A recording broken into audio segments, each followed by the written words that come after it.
Auditorium please लाइटें खोल दें। आइए, अब आपको इजाजत है अपनी मोहब्बतों का मुजाहिरा करने की, क्योंकि अब उस शख्सियत को मैं दावत देने जा रहा हूं जिनको सुनने के लिए हम सभी बेकरार वो बेचैन हैं। जोरदार तालियों के साथ, नारों के साथ आली जनाब आमिर रशादी साहब हम तमाम के दरमियान तशरीफ ला रहे हैं। उलमा कौशल जिंदाबाद जिंदाबाद जिंदाबाद रसादी जिंदाबाद जिंदाबाद जिंदाबाद रसादी जिंदाबाद जिंदाबाद जिंदाबाद। तख्त बदल दो, ताज बदल दो, बेईमानों का राज बदल दो, ताज बदल दो, बेईमानों का राज बदल दो। क्यों पड़े हो चक्कर में, कोई नहीं हो टक्कर में। रसादी जिंदाबाद जिंदाबाद।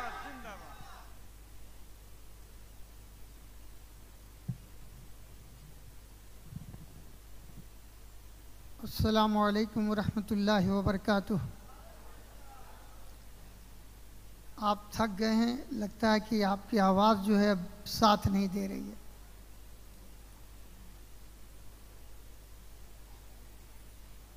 अल्हम्दुलिल्लाहिल्लज़ी वहदह व नसर अब्दह व अंजज़ वअदह व हज़मल अहज़ाब वहदह उसल्ली वसल्लिम अला मन ला नबिय्य बअदह।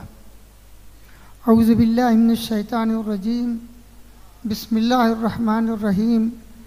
इन्नल्लाह ला युग़य्यिरु मा बिक़ौमिन हत्ता युग़य्यिरु मा बिअन्फुसिहिम। सदक़ल्लाहुल अज़ीम। रब्बि यस्सिर व ला तुअस्सिर व तम्मिम बिल खैर।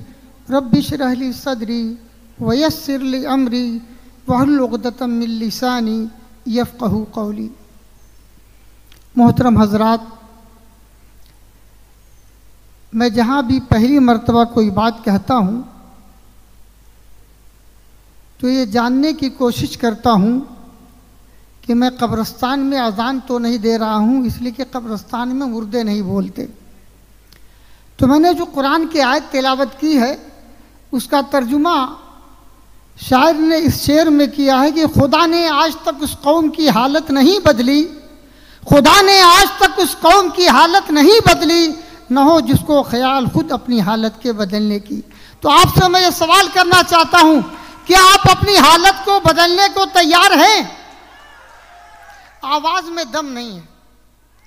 क्या आप अपनी हालत को बदलने के लिए तैयार हैं? हाँ, इस तरह अगर आप तैयार होंगे तो इंशाअल्लाह ताला आपके हालात बदलेंगे। दोस्तों, स्टेज पे बैठे हुए राष्ट्रीय उलमा कौंसिल के तमाम जिम्मेदारान, वक्त ज़्यादा हो गया इसलिए मैं नाम नहीं ले रहा हूँ। मुअज़्ज़ज़ हाज़रीन, नौजवान साथियों, अज़ीज़ बच्चों, माएँ और बहनों और बेटियों, एक सवाल बहुत ज़हन में आपके आना चाहिए कि राष्ट्रीय उलमा कौंसिल की ज़रूरत क्यों है?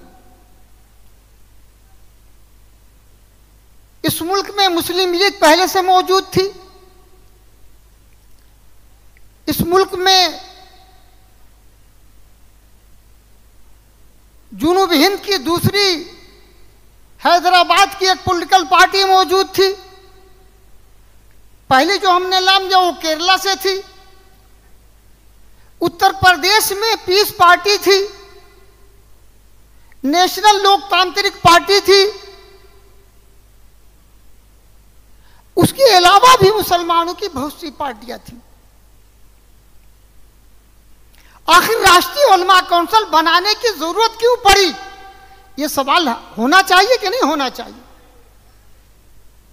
कि इतनी भीड़ में एक नई चीज लाने की क्या जरूरत थी? मोहतरम हजरात, जिस वक्त कांग्रेस सरकार ने इंडियन मुजाहिदीन के नाम से मुसलमानों को बदनाम करने के लिए जो एक अपनी कंपनी बनाई, इंडियन मुजाहिदीन नाम की, कोई इस तरह की तंजीम कोई वजूद है ही नहीं। वो कांग्रेस सरकार उनकी एजेंसियों की बनाई हुई एक कंपनी थी, प्राइवेट लिमिटेड।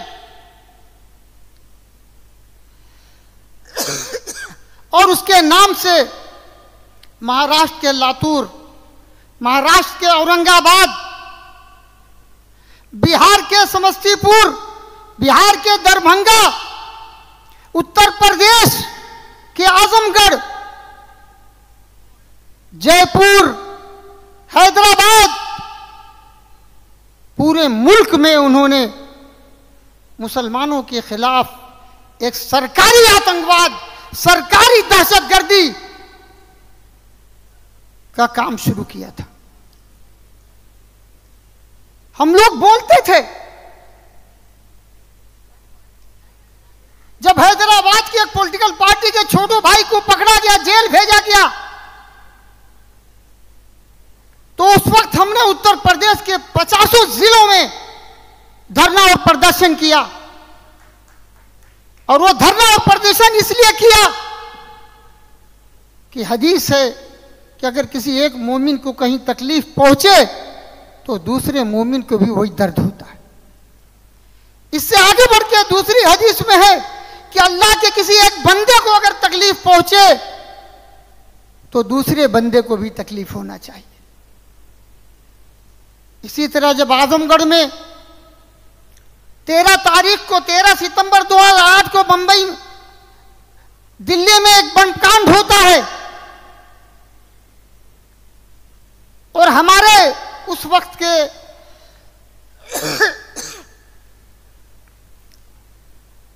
जो होम मिनिस्टर थे महाराष्ट्र के पाटिल साहब, उस बमकांड के होने के बाद मुख्तलिफ मर्तबा प्रेस में ब्रीफ करने आए और वो हर मर्तबा जब वो आए तो एक नया कपड़ा बदल के आए। प्रेस वाले ने सवाल कर दिया कि जहां अवाम मारी जा रही हो, जहां लोग मारे जा रहे हो, एक होम मिनिस्टर को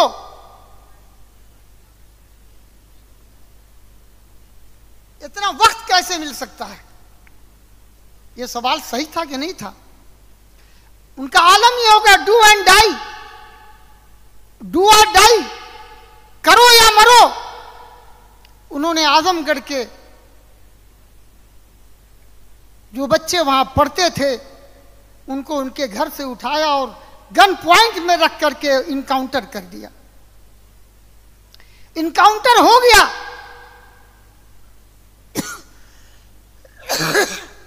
पूरे आजमगढ़ को पुलिस की छावनी बना दिया। पूरे हिंदुस्तान में किसी की आवाज नहीं आई। अगर मुस्लिम लीग अगर केरला से चल के आई होती और अगर ये कहती हम आपके साथ हैं, तो आज आमिर रशादी मुस्लिम लीग जिंदाबाद कर रहा होता। अगर हैदराबाद की पॉलिटिकल पार्टी आई होती और आके कहती हम तुम्हारी लड़ाई लड़ेंगे, तो आज मैं फला जिंदाबाद कर रहा होता। अगर पीस पार्टी आई होती और कहती कि हम आपके साथ खड़े, हम आपकी लड़ाई लड़ेंगे, तो हम शायद फला पार्टी जिंदाबाद कर रहे होते। और भी जो पॉलिटिकल पार्टियां हैं, अगर वो हमारी लड़ाई लड़ने के लिए आ जाती है, तो आज उलमा काउंसिल जरूरत नहीं पड़ती। आप बताएं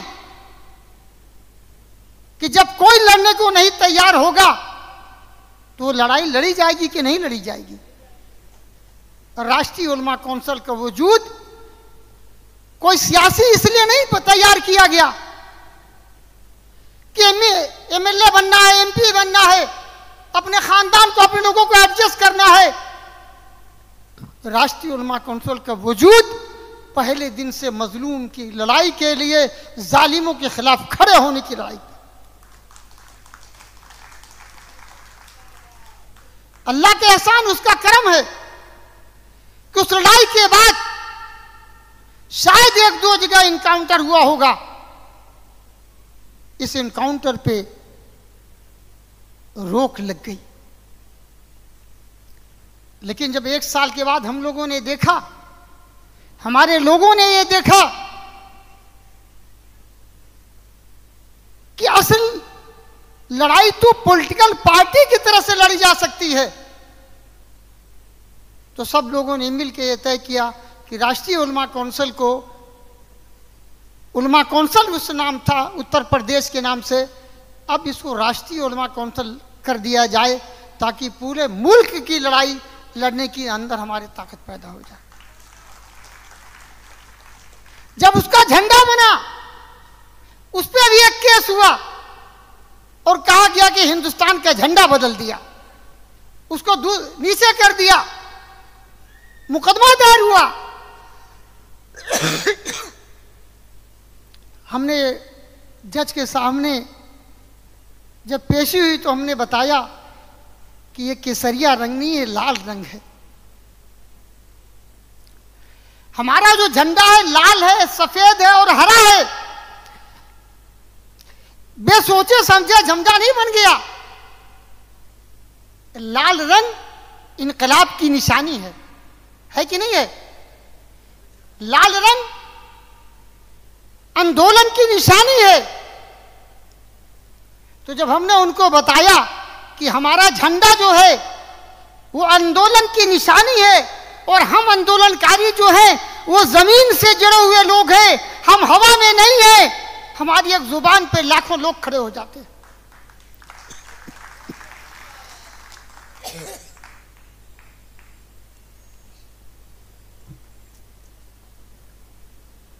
और हम जो आंदोलन, हम जो इनकलाब लाना चाहते हैं, उसके बाद हमारे झंडे में सफेद निशानी है, सफेद रंग है। वो सफेद रंग अमन व अमान की निशानी है। हमारा इनकलाब जब आएगा तो मुल्क में अमन व अमान होगा, और जब अमन व अमान होगा तो हरियाली ऑटोमेटिक आ जाएगी। इसलिए हमारा ऊपर सबसे हरा रंग है। इनकलाब के बाद अमन व अमान होगा तब न हरियाली मुल्क में आएगी। हमारा कोई काम हवा में नहीं है, बहुत सोच समझ के झंडा भी तैयार किया गया। हमारा नारा था एकता का राज चलेगा, मुस्लिम हिंदू साथ चलेगा। यह मुस्लिम लफ्ज पहले क्यों था? जो सेकुलर पार्टियां इस मुल्क में हैं, जब राष्ट्रीय उलमा काउंसिल बनी तो हमने उनसे एक सवाल किया कि 60 साल, आज 76 हुआ, 16 साल हमारा पूरा हुआ, कि 60 साल में तुम्हारी हुकूमतों ने, जिसमें कांग्रेस, जनता दल, जनता पार्टी और बीजेपी का अटल बिहारी वाजपेयी जी की हुकूमत के 6.25 साल ये सब उसमें शामिल थे। 60 साल में तुम मुल्क के लोगों को एक गिलास साफ पानी मुहैया नहीं करा सके। क्या हर जगह पानी पहुंच गया? आप बताएं। आज 76 साल हो गए, सबका साथ, सबका विकास भी आया, सबका साथ भी मिला, लेकिन सबका विनाश हो गया। विकास किसी के नहीं हुआ। न मौजूदा सरकार हिंदुओं की शुभचिंतक है और न मुसलमानों की दुश्मन है। उसको सरकार बनाना है। अगर यह कह के सरकार बनती है कि हमने मियां को टाइट कर दिया तो सरकार बन जानी चाहिए। अगर मियां को चुमकार करके बन जाए तो मियां को चुमकारने को भी तैयार हैं। आपने अभी इलेक्शन के कुछ दिन पहले देखा होगा कि प्रधानमंत्री ने पसमादा मुसलमानों की बात शुरू की थी कि नहीं की थी? इनको सरकार से मतलब है, इनको न हिंदू से मुसलमान किसी से मतलब नहीं है। न हिंदू के बही खा हैं, न हिंदू के शिवचिंतक हैं, न मुसलमानों के बही खा हैं। दोस्तों, जब हमने ये सवाल किया तो हमने कहा कि सेकुलर पार्टियों से ये मेरा सवाल था कि 60 साल हमने आपकी क़ियादत को तस्लीम किया था कि नहीं किया था भाई? और आपकी क़ियादत में मुल्क के लोगों को एक गिलास साफ पानी नहीं मिल सका। अगर तुम ईमानदार हो, सच्चे हो और सेकुलरिज्म की बात करते हो तो 5 साल हमारी क़ियादत में काम करो, हिंदुस्तान को फिर से सोने की चिड़िया बनाने का काम कर दें। ये सवाल सही था कि नहीं था? अगर ये सेकुलर वाले हरामखोर ना होते, बेईमान ना होते, तो 5 साल हमको भी देते कि हमको 60 साल दिया है तो 5 साल इनको भी दे दें। ये सवाल वाजिब था कि नहीं था? आज अभी बहुत सी बात हुई मोहब्बत की दुकान की। 2 दुकानें खुली हुई हैं, नफरत और मोहब्बत की दुकानों के दरमियान परेशान है मुसलमान। नफरत और मोहब्बत की दुकानों में परेशान, दोनों के दरमियान फंसा है मुसलमान। आपको यह तय करना होगा। जुल्म पे जुल्म हो रहे हैं, अब तो छूट दी जा रही है। जो लोग हमारे मुसलमान वहां बैठे हैं, जो अपनी क़ियादतों के मालिक हैं, बड़ा अच्छा बोलते हैं। मैं पूछना चाहता हूं उनसे कि आज तक पार्लियामेंट में प्राइवेट बिल उन तमाम महापुरुषों के लिए क्यों नहीं पेश की गई कि अगर कोई किसी भी मजहब के महापुरुषों के बारे में कोई बात गलत बोलता है तो उसको कम से कम इनसे लगा करके उम्र कैद की सजा होनी चाहिए। यह बिल पेश हो सकता थी कि नहीं हो सकती थी? यह बिल पेश, प्राइवेट बिल की मैं बात कर रहा हूं, उसमें हुकूमत की भी जरूरत नहीं है। एक मेंबर भी अगर चाहे तो प्राइवेट बिल पेश कर सकता है।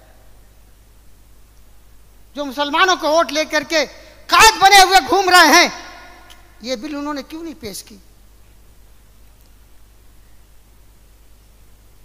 हमें गांव में एक मसल है कि रात भर चिल्लाए और निकला कुछ नहीं।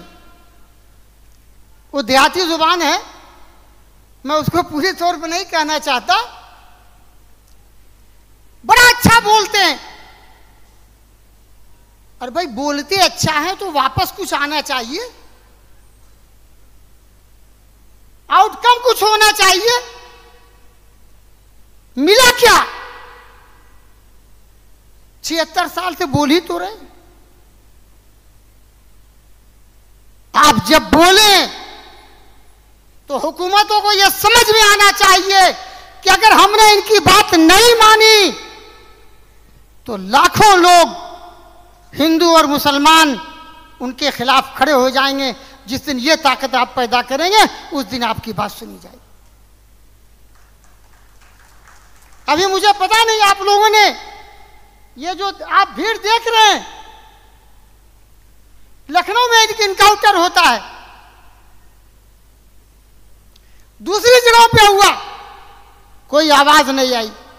5 लोगों को बसों में हथकड़ी के दरमियान पुलिस वालों ने गोली मार दी।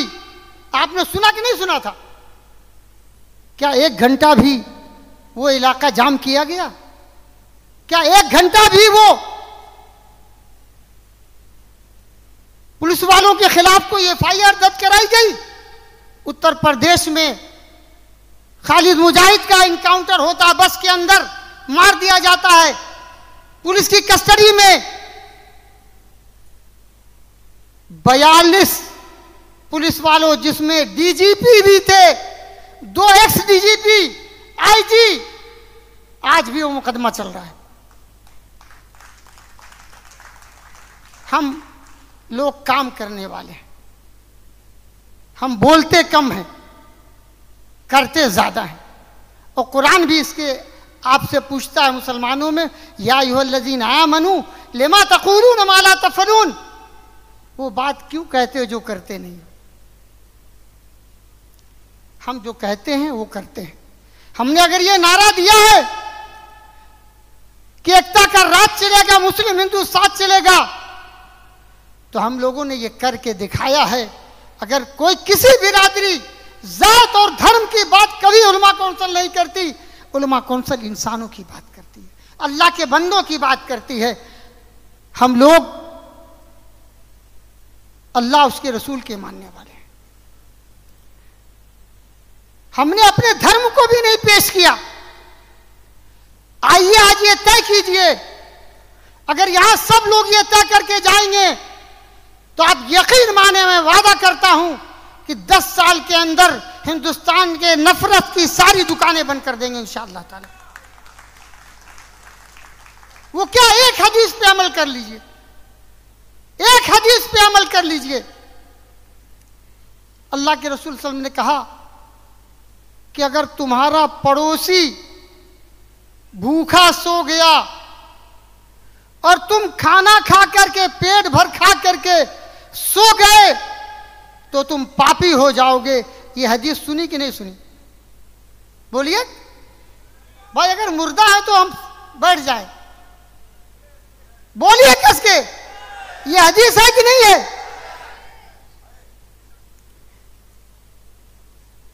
उलमा से पूछा गया, धर्म गुरुओं से पूछा गया कि पड़ोसी कौन है, तो बताया 40 घर दाहिने, 40 बाएं, 40 आगे, 40 पीछे, यानी एक मुसलमान का पड़ोसी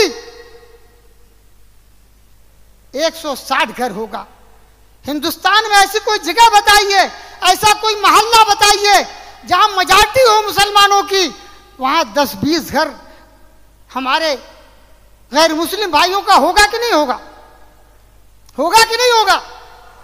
अगर हमने एक इस हदीस पे अमल किया होता कि हम अपने किसी भाई को, पड़ोसी को भूखा नहीं सोने देंगे, तो आज क्या किसी योगी, मोदी या ये राजा सिंह और ये असम वाला शर्मा, अगर ये लोग जाके हमारे हिंदू भाइयों के दरमियान मुसलमानों से नफरत पैदा करने की बात करते, उनको मारने की बात करते, तो वो हिंदू भाई आपके लिए खड़ा हो जाता कि मिस्टर फला, उस वक्त कहां थे जब हम भूखे थे, ये हमारा भाई हमारे लिए खड़ा था, जल्दी से यहां से निकल लो, कल्टी मार लो।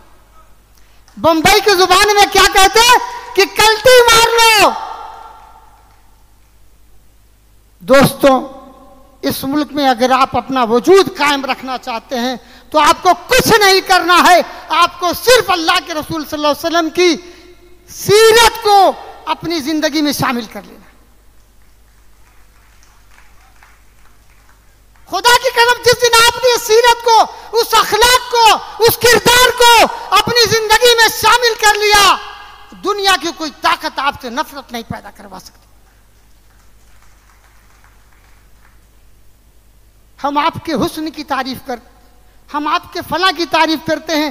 आप सल्लल्लाहु अलैहि वसल्लम की तारीफ तो असल ये है, सलाम उस पर कि जिसने गालियां खाकर दुआएं दी, सलाम उस पर कि जिसने जख्म खाकर फूल बरसाए, सलाम उस पर कि जिसने बेकसों की रहनुमाई की। वो गरीबों के लिए काम करते थे, वो मुफलिसों के काम करते थे, वंचितों के लिए काम करते थे। क्या हम ये काम कर रहे हैं? अगर आप, बहुत है इतने लोग, इस बारिश के बावजूद मैं जानता हूं कि मुंबई में प्रधानमंत्री की भीड़ भी जो लगाई जाती है, पूरे एमएलए एमपी लग जाते हैं, एक प्रधानमंत्री के उसमें कम से कम 20 करोड़ रुपया खर्च होता है। कितना? जब वो 14 में आए थे तो सिर्फ मैं अकेला था। जब कहा गया था विकास पुरुष आ गया है, ईमानदार आदमी आ गया है, मैंने कहा इससे बड़ा बेईमान पूरे हिंदुस्तान में कोई नहीं। और मैंने क्यों कहा था? मेरे पास सबूत है। उन्होंने कहा हमने 5-5 लाख की भीड़ लगाई, हमने 5 लाख का हिसाब नहीं लगाया, उनकी बसों का, उनके खाने का, उनके इवेंट का, उनके टेंट का हिसाब लगाया। प्रधानमंत्री ने 436 सभाएं की थी, और जिसका हिसाब लगाइएगा तो 1 लाख करोड़ से ऊपर आएगा। हमारा सवाल यह था कि प्रधानमंत्री जी बताएं कि यह पैसा किसका लगाया जा रहा है। राहुल गांधी ने तो 5 साल के बाद होश आया और अडानी और अंबानी की बात करने लगे। हमने तो पहले दिन सवाल कर दिया था, अक्लमंद हम आप हैं या अक्लमंद वो हैं? दोस्तों, इस मुल्क में की बड़ी बदकिस्मती है कि पहले दिन से मुसलमानों के ऊपर इल्जाम लगा दिया गया कि तुमने मुल्क का बंटवारा कर दिया। आपको ये मालूम होना चाहिए कि मुसलमानों ने मुल्क का बंटवारा नहीं किया। उस वक्त के जो मुसलमान थे उनके मुकाबले में नेहरू जी कहीं प्राइम मिनिस्टर बन ही नहीं सकते थे। उनकी सलाहियत के हिसाब से, उनके ताकत के एतबार से तो गांधी जी ने और दूसरे लोगों ने, सरदार पटेल जी ने, नेहरू ने मिलकर के मुल्क का बंटवारा करा दिया और हमारे पर इल्जाम थोप दिया।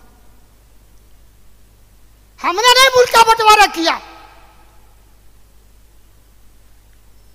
और मुसलमानों को ज़हनी गुलाम बना दिया गया। राष्ट्रीय उलमा कौंसिल ये चाहती है कि आपको ज़हनी गुलामी से बाहर निकालें और आपको बताएं कि आपने इस मुल्क के लिए अपनी जानें कुर्बान की। 1857 में अंग्रेजों के खिलाफ अगर किसी ने ऐलान जंग किया था तो हमारे उलमाए कराम थे। आज जो लोग हमें कहते हैं कि तुम ये हो, तुम वो हो, हम वो अल्फाज इस्तेमाल नहीं करना चाहते। अगर ईमानदारी से उन भाइयों से मैं कहना चाहता हूं कि अपना मुहासबा करें, आत्मचिंतन करें, सोचें कि इस मुल्क में उनकी क्या खिदमत है। हमारे मदरसों पे इल्जाम लगाया जाता है, हमारे दाढ़ी टोपी पे इल्जाम लगा दिया जाता है। मैं चैलेंज करता हूं, एक मुसलमान हिंदुस्तान में आजादी के बाद से आज तक नहीं था जिसने मुल्क के किसी राज को किसी को बेचा हो। चैलेंज करता हूं। आप ज़हनी गुलामी से बाहर निकलें। यह मुल्क आपका था, आपका है और क़यामत तक आपका रहेगा। दोस्तों, मौजूदा दौर जो चल रहा है उसमें आपने सबको सुना।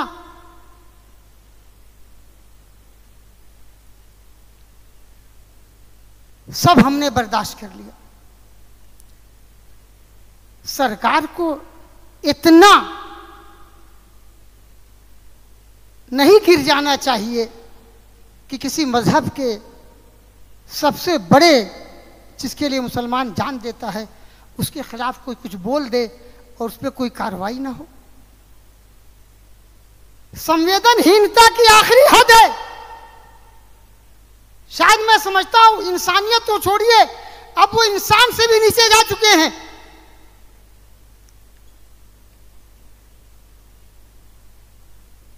आज आपको तय करना होगा कि महाराष्ट्र में अभी लोकसभा के इलेक्शन हुआ, मुसलमानों ने नंगे होकर के वोट दिया कि नहीं दिया? भाई बोलिए, दिया कि नहीं दिया? आज जो यहां से बड़े बने हुए कि हमने बीजेपी को हरा दिया, वो हमारी अल्लाह के बाद हमारी मेहरबानी के नतीजे में।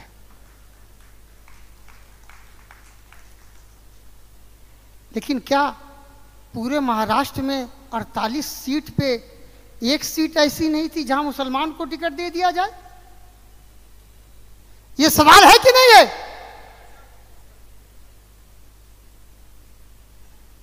फिर इलेक्शन आ रहा है, फिर आपसे कहा जाए बीजेपी को हराना है। दोस्तों, बीजेपी को हराना नहीं है, बीजेपी पे 2-2, 4 जर अब लड़ाई लड़ना है। अब तुम्हारे बलबूते नहीं, नफरत की दुकान को मुसलमान बंद करेगा उन साथियों के लिए करके जिनके हुकूक इन लोगों ने मारे हैं। इन बेईमानों को खदेड़ के बाहर करेगा। आप सोचिए कि जो हुकूमत इस वक्त है, अगर उन्हें गद्दार कहा जाए तो गलत होगा? अपनी पार्टियों को तोड़ करके जाकर के लोग दूसरी जगह गद्दार किसको कहते हैं? आपको अवाम ने वोट दिया, हैसियत से और आप उसका 2 टुकड़े करके चले जाएं और जाके हुकूमत कर ले। बीजेपी कहती है कि हम भ्रष्टाचार के खिलाफ हैं। ये सारी पार्टियों में वॉशिंग मशीन है। कल्याण सिंह जिन्होंने बाबरी मस्जिद शहीद करवाई, ये बहुत अहम बात है, सोचिए इसको। मुलायम सिंह यादव ने उनको अपनी पार्टी में ले लिया और मुसलमानों ने उसके बेटे को जिता करके वो समाजवादी की सरकार 2005 की 2003 से 2007 तक जो थी उसमें वो राजवीर सिंह मंत्री था। तो मुलायम सिंह के पास भी तो वॉशिंग मशीन थी कि नहीं थी? इसी तरह कांग्रेस का भी यही हाल है। यही हाल बिहार में लालू जी का है कि नीतीश कुमार अगर लालू के साथ चले जाएं तो मालूम नहीं कौन सी वॉशिंग मशीन है, पाक हो जाते हैं, और जैसे ही वो एनडीए में चले जाते हैं नापाक हो जाते हैं। इस खेल को समझने की जरूरत है। ये खेल आपके साथ खेला जा रहा है। खेला जा रहा है कि नहीं खेला जा रहा? इस खेल पर लगाम लगनी चाहिए। आज यहां सरकार है, इस सरकार की बुनियाद मुसलमानी दुश्मनी पे है। वो जितना हमें गाली देंगे उनका वोट बढ़ेगा। लेकिन मेरा सवाल शरद पवार जी की भी पार्टी से है, मेरा सवाल उद्धव ठाकरे की पार्टी से भी है, मेरा सवाल कांग्रेस से भी है कि आपने मुसलमानों को 48 में से एक टिकट नहीं दिया, आप खामोश रहे। एमएलसी का टिकट बता, उसके बाद एक मुसलमान को नहीं दिया, एमबीए खामोश रहा। कहना चाहिए था ना कि भाई एक टिकट दे दो। ये सवाल है कि नहीं है? हमारे नबी की शान में गुस्ताखी की गई, पूरा एमबीए तीनों के तीनों खामोश रहे। खामोश रहे कि नहीं रहे जी? विशालगढ़ मस्जिद में घुस करके मस्जिद को तोड़ फोड़ की गई, ये तीनों खामोश रहे कि नहीं कहे? हम हुकूमत से सवाल नहीं कर रहे हैं, हुकूमत तो संवेदनहीन हो चुकी है। लेकिन यह सवाल उनसे होना चाहिए कि नहीं होना चाहिए कि शरद पवार जी क्यों नहीं बोले मस्जिद के मामले में? विशालगढ़ के शरद पवार, उद्धव ठाकरे क्यों नहीं बोले? यह सवाल कांग्रेस के राहुल गांधी से होना चाहिए कि नहीं होना चाहिए कि वो नहीं बोले? मुस्लिम रिजर्वेशन का मामला आया, आप मराठा रिजर्वेशन की बात करते हो, लेकिन 341 का मामला, उस पर आप बात नहीं करते हो। ये सवाल होना चाहिए कि नहीं इन तीनों से? मॉब लिंचिंग हो रही है। अभी हमारे भाई बड़े अंदलीप साहब ने अखलाक की बात की। अंदलीप भाई बता दूं कि अखलाक का पूरा मुकदमा हम लोगों ने लड़ा, उसको मार भी दिया गया। पहली रिपोर्ट आई कि वो गौ मांस नहीं था, बकरे का मांस था, और अखिलेश की हुकूमत ने उसको बदलवा दिया। और हमारे शायर बैठे हुए हैं, अल्लाह इनको जज़ाए खैर दे, उस जमाने में इन्होंने एक शेर पढ़ा था, मुझे याद आ गया कि तेरी चाहत में हम, मुलायम अखिलेश समझ जाइए, तेरी चाहत में हम दरबदर हो गए, तेरी चाहत में हम दरबदर हो गए, अपनी हस्ती से ही बेखबर हो गए, तुम समर कर सनम सैफाई हो गए, हम उजड़ कर मुजफ्फरनगर हो गए।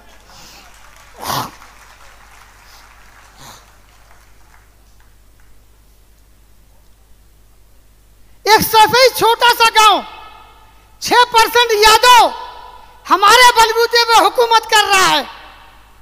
एक छोटे से सैफई में वहां हेलीपैड भी है, वहां पीजीआई भी है, वहां 25-30 साल पहले से सारी सड़कें हाईवे ने एक्सप्रेसवे की तरह है, सारी सुविधाएं हैं हमारे बलबूते पर। इस शेर को फिर समझिए कि इन्होंने आपको कहां पहुंचा दिया। तेरी चाहत में हम दरबदर हो गए। किसके? अखिलेश भैया, जवानी कुर्बान। तेरी चाहत में हिंदुस्तान का सबसे बड़ा दंगा पूरे 76 साल में अगर कोई है तो मुजफ्फरनगर का दंगा है। हजारों लोग आज भी मिसिंग में हैं, पता नहीं कहां गए। 600 बेटियां हमारी हैं। इसको समझ के इस शेर को पढ़िए और समझिए, अपनी जुबानों में गुनगुनाइए, बताइए इन बेईमानों को। तेरी चाहत में हम दरबदर हो गए, अपनी हस्ती से भी बेखबर हो गए। तुम सवर कर सनम सैफई हो गए, हम उजड़ कर मुजफ्फरनगर हो।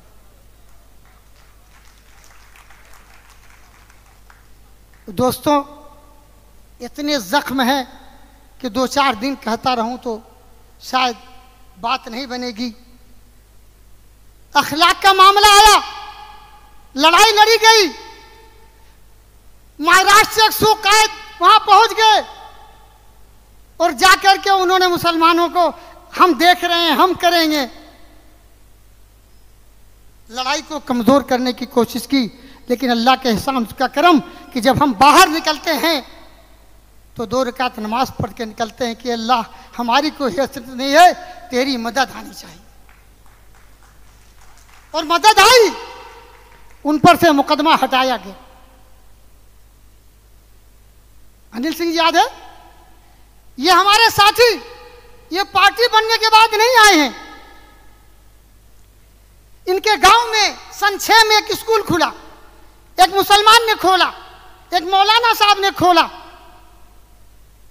और वहां पर उस स्कूल में मुझे बहैसियत मेहमान खुसूसी मेरी सदारत में वो जलसा रखा गया। उस गांव के बारे में बता दूं कि उस गांव में सिर्फ 13 घर, 20 घर मुसलमानों का है और सारे गैर मुस्लिम हैं। और वहां पर वो मकतब खोला गया, मदरसा खोला गया, और वहीं पर मेरी मुलाकात इनसे हुई। बहुत से लोग थे, सारे गांव के गैर मुस्लिम मौजूद थे। वहां पर एक मुसलमान नेता आए, उन्होंने कहा, एक शेर पढ़ा, बड़े थपड़ी बजी, आप भी बजाएंगे, लेकिन कोई समझता नहीं, कुछ भी बजा देते हैं और बाद में पता चला खुद बज गए। उन्होंने कहा, इस मदरसे में तू हिंदू बनेगा ना मुसलमान बनेगा, इंसान की दौलत है, इंसान की औलाद है, इंसान बनेगा। मेरा नंबर आया, बड़ी थपड़ी बजी इस शेर पे। मैं आया तो मैंने कहा, नहीं, इस मदरसे में हिंदू पक्का हिंदू बनेगा और मुसलमान पक्का मुसलमान बनेगा। कट्टर नहीं, कट्टर नहीं, पक्का और कट्टर के मकसद को समझिए, फर्क को। जब कट्टर आदमी होता है तो उसका सब भेजा बंद रहता है, कान बंद रहता है, आंख बंद रहती है, वो सही गलत को नहीं समझता। जब पक्का होता है तो वो पड़ोसियों को खाना खिलाएगा अगर मुसलमान होगा तो। कट्टर होगा तो वो हिंदू हिंदू करेगा। हमारे मुल्क में भी अगर मोदी जी हिंदू हिंदू करते हैं तो एक पास पॉलिटिकल मुसलमानों की पार्टियां मुस्लिम मुस्लिम करती हैं। आइए हम यहां पर ये कहते हैं, ये मुल्क अल्लाह के बंदों का है, हम अल्लाह के बंदों की बात करेंगे।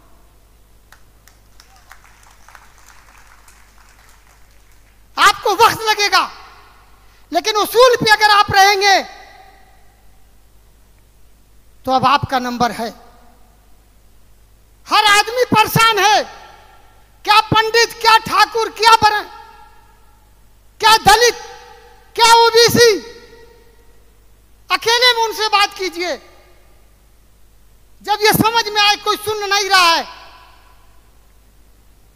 तो ये हुकूमत है या इससे पहले थी, सबके बारे में वो कहते हैं मौलाना साहब अब आप लोग को कुछ करना होगा। दोस्तों इनकलाब आएगा, इनकलाब आएगा, लेकिन हमने जो बात कही है कि हमें पक्का मुसलमान बनना होगा। जिस दिन पक्के मुसलमान बन गए, एक वाकया सुना करके अपनी बात खत्म करूंगा, उसके बाद दो चार शेर से, ताकि आपको पूरी बात समझ में आ जाए कि केराना में एक जमीन का झगड़ा था और जमीन के झगड़े में हिंदू पक्ष कह रहा था हमारी है, मुसलमान पक्ष कह रहा था हमारी थे। अंग्रेजों का जमाना था। उनसे कहा गया गवाही पेश करो। किसी के पास कोई गवाह नहीं था, कोई कागज नहीं था, कोई गवाह लाओ। आप सोचेंगे हमारे हिंदू भाइयों ने ये कहा फला एक मौलाना साहब हैं, उनको बुला लीजिए, वो जो कहेंगे हम उनकी गवाही मान लेंगे। बहुत गौर से सुनिएगा। मौलाना साहब ने कहा कि मैं अंग्रेज का मुंह नहीं जज का देख सकता, मैं इनसे नफरत करता हूं, ये हमारे मुल्क पे कब्जा करके बैठे हैं। अंग्रेज ने कहा कोई बात नहीं, जज ईमानदार था, उसने कहा मौलाना से कहो कि मुंह इधर कर लें और अपनी बात कह दें। वो रुमाल बांध के आए और उन्होंने कहा जब से मैं पैदा हुआ हूं और बड़ा हुआ, मैंने हमेशा इस पर हिंदू भाइयों का कब्जा देखा है, ये मुसलमानों का कब्जा मैंने कहीं नहीं देखा।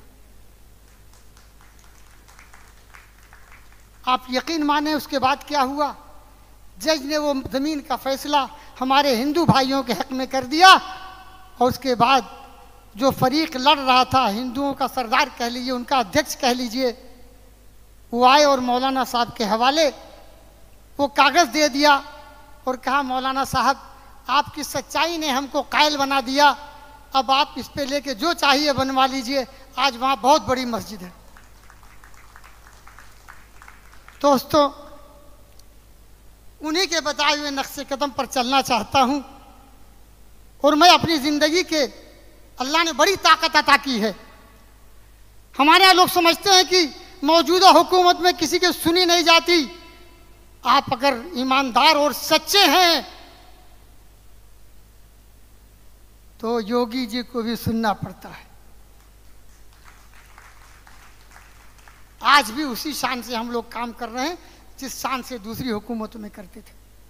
सिर्फ एक चीज़ हमारे पास है कि हम किसी झूठे मक्कार शराबी कबाबी जानी किसी की हम मदद नहीं करते। हम अगर कोई मासूम है, चाहे वो किसी जात का हो, किसी बिरादरी का हो, किसी मजहब का हो, हम उनके लिए काम करते हैं। हमारी पार्टी का आदमी अगर बेईमान है और आरएसएस का आदमी, बीजेपी का आदमी, एक वाकया आपको बताऊंगा, कभी 2 मिनट में उसको खत्म कर देता हूं कि हमारा दुश्मन था, हम पर केस किया है, SC ST का कराया, हमारे दूसरे लोगों पे कराया, हमारी बसें तोड़वाई, वो एक मामले में फंस गए, मामला मेरे पास आ गया। आप यकीन माने हमारी पार्टी का आदमी बेईमानी कर रहा था, उनकी दुश्मन हुआ ना। क्या हुआ? आप पर केस करेगा, दुश्मन होगा कि नहीं? लेकिन वहां पर उसका हक था, हमारी पार्टी का आदमी बेईमान था, हमने उसका साथ दिया। और दोस्तों मैं अपने आप को अभी पक्का मुसलमान नहीं समझ पाता हूं। अल्लाह के रसूल सल्लल्लाहु अलैहि वसल्लम की काश वो पूरी तौर पे उनकी सीरत हमारे जिंदगी में शामिल हो जाती। एक काम सिर्फ मैंने किया अदल इंसाफ का, और 2 महीने बाद एक फ़ोन आता है कि मौलाना आपने उसको कौन सी तावीज़ पिला दी है कि वो यादव जो आपको गाली देता था वो आपको देवता कह रहा है। एक दिन हमें कुछ लोग बुरा भला कह रहे थे, हिंदू समाज के लोगों की भीड़ थी, उन्होंने कहा रसादी साहब को मत कहो, वो देवता हैं। तो पूरी कहानी जब उसने बताई तो वहाँ जितने समाज के लोग थे उन्होंने कहा अगर ऐसी बात है तो कलयुग का देवता है। दोस्तों अभी मैं पक्का मुसलमान नहीं हो पाया और एक काम किया और उन्होंने मुझे देवता बना दिया। अल्लाह के वास्ते पक्के मुसलमान बन जाइए, ये कौम बड़ी मोहब्बती है। मैं यकीन माने 16 साल की आपको तजर्बा बता रहा हूं समाज के अंदर काम करने का। जिस दिन आप पक्के मुसलमान बन गए ये थाली में सजा करके हुकूमत आपके हवाले कर देगी। लेकिन आपको लड़ना होगा इन चोरों से, इन बेईमानों से, इन शैतानों से, इनकी नफरत से आपको लड़ना होगा। लड़ने के लिए तैयार होंगे भाई?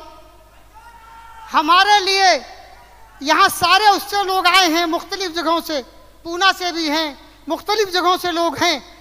अगर मुझे एक आदमी मिल जाए एक जगह से तो आप यकीन माने एक सच्चा आदमी इनकलाब लाएगा इंशाअल्लाह।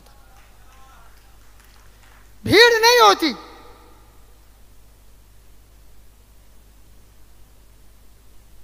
भीड़ नहीं, नारे तकबीर अल्लाह अकबर। हमने आज तक इस मसले को समझा ही नहीं। ये नारा सच्चाई और ईमानदारी का प्रतीक है कि नहीं है? और हम ये नारा अपने फायदे के लिए इस्तेमाल करते हैं। क्या ये जायज है? बोलिए मौला। वो शेर है, मुझे इस वक्त याद नहीं है कि तालीम भी फितना, उसामा अल्लाह से करे दूर तो तालीम भी फितना। तालीम क्या?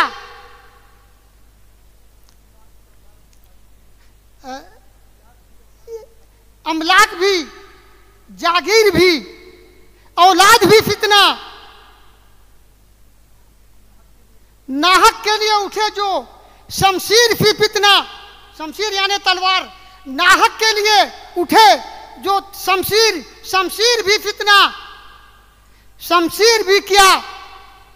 नारे तकबीर भी फितना। शमशीर क्या? यानी अल्लाह से जो दूर करे वो नारे तकबीर भी फितना। आज नारे तकबीर को हमने फितने के तौर पे इस्तेमाल करना शुरू कर दिया है।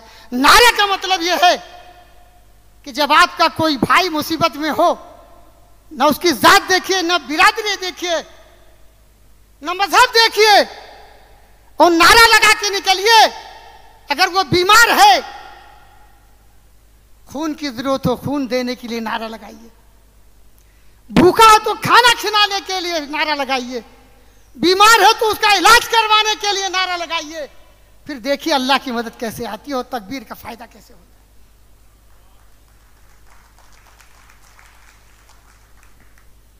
ये करेंगे इंशाअल्लाह। तो अब सारी बातें हो गई। अब महाराष्ट्र में इंशाअल्लाह ताला हम, अगर इन लोगों ने, MBA ने, अब ये सोच लीजिए, न कोई आपका दुश्मन है, न कोई आपका दोस्त है। जो आपके अधिकारों की प्राप्ति, आपके हुकूक की दस्तयाबी में आपके साथ खड़ा हो, वही आपका दोस्त है। बात गलत तो नहीं भाई? कोई दुश्मन नहीं, कोई दोस्त नहीं। जो आपकी, क्या बोलिए, बोलिए, जो आपके अधिकारों की प्राप्ति में आपके साथ खड़ा हो जाए, वही आपका दोस्त। गलत तो नहीं कर रहा हूं भाई? ये हमें बेवकूफ बनाया जा रहा है। उद्धव जी उधर थे तो दुश्मन थे, इधर हो गए तो पाक हो गए। कौन सी मशीन है भाई? बोलिए। ये बेवकूफ बना रहे कि नहीं बना रहे? तो आप बेवकूफ बनेंगे। तो अगर इन्होंने, MBA ने, अगर यहां पर मुसलमान 13.4 हैं, क्यों दिलीप भाई? 13 यानी तकरीबन 14% हैं। 14% के हिसाब से 288 फीस में, 288 सीट में अगर उन्होंने 14 तियां 42, यानी तकरीबन 38 सीटें होती हैं। अगर किसी मुस्लिम पॉलिटिकल पार्टी के साथ गठबंधन नहीं किया तो यहां से ऐलान करिए अब कि हम एमईओ को वोट नहीं देंगे। बोलिए। और एक तीसरा मोर्चा बनाएंगे और सारे वंचित समाज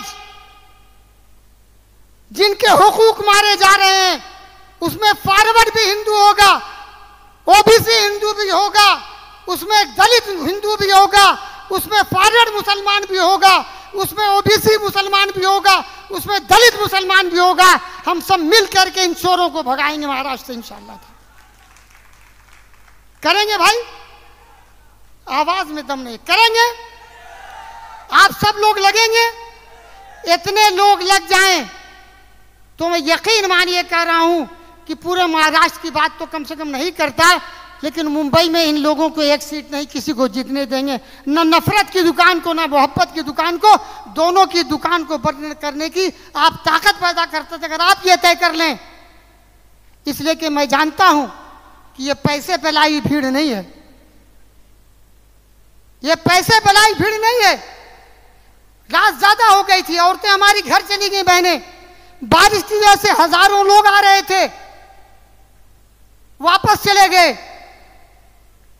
हमें फोन आ रहे थे, हमने कहा नहीं बेटा देर हो रही, चले जाओ। हमें तो इतने लोग मिल गए, आप यकीन मानिए अगर आप ईमानदारी से साथ खड़े हो जाइएगा इनकलाब आएगा इंशाअल्लाह ताला।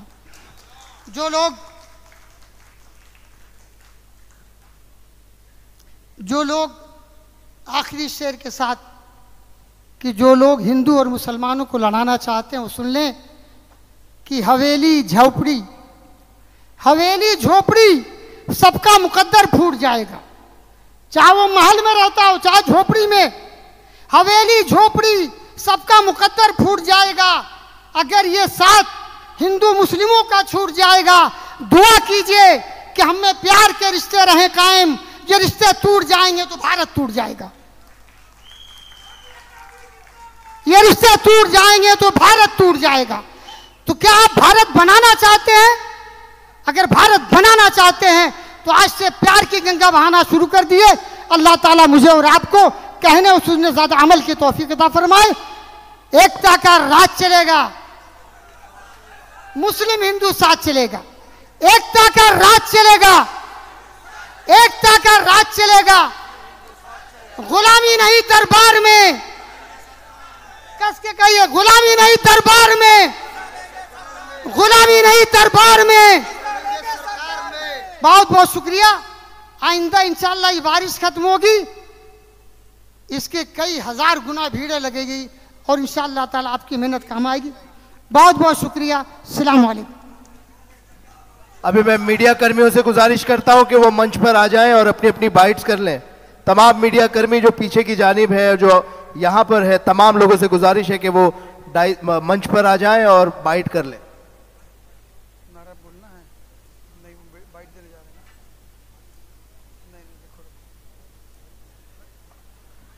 बकिया तमाम मेहमानों से एक बात कहनी है कि बहुत बहुत शुक्रिया कि आप तमाम तशरीफ लाएं।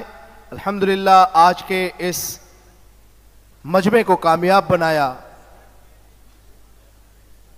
राष्ट्रीय उलमा काउंसिल की जानिब से मुनक्किद करदा ये बेहतरीन प्रोग्राम आज कामयाब हुआ अल्हम्दुलिल्लाह। आप तमाम आराम से जाएं और ख़ास तौर पर अपनी दुआओं में